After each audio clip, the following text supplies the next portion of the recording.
to talk today about my research on habits. I'm also going to explain how habits relate to the ideas of innovation and agility that are central to us today. Habits, in the classic work by Sheth on consumer product innovation, habits were one of the factors that impedes consumers from using new innovative products. Perceived risk, habit, they're both the conservative factors.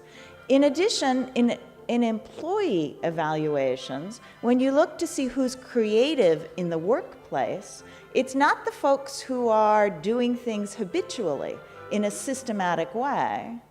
And this is a classic study by Scott and Bruce suggesting that in an R&D setting, that employees who were more systematic and routinized in their approaches were also rated by their managers, their supervisors, as less creative. This almost suggests that we have a single dimension, right, where habits, exploitation of existing knowledge are at one end, and then creativity, exploration are at the other. And if you take this approach, you'd expect innovation to be located just at one end of this continuum. But that would be a very short talk. So the definition of the construct of habits that I want to offer is this. As you repeat a response in a stable context, certain types of learning occur. And this learning makes the response particularly accessible, particularly cognitively accessible.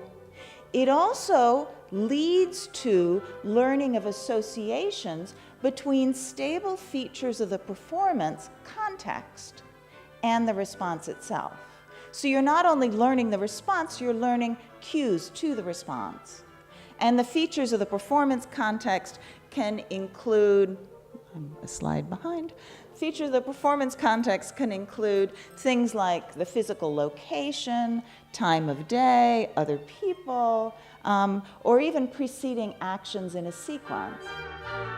In conclusion, understanding habits is useful for an understanding of innovation because it leads us to recognize some of the forces that impede innovation, and these are typically very effective, very functional forces, but for cases of innovation, they probably are problematic. There are clear psychological processes at the individual level that keep habits functioning, processes at the organizational level that keep organizations stuck into the existing structures are less clear, and that's perhaps something that we can talk about.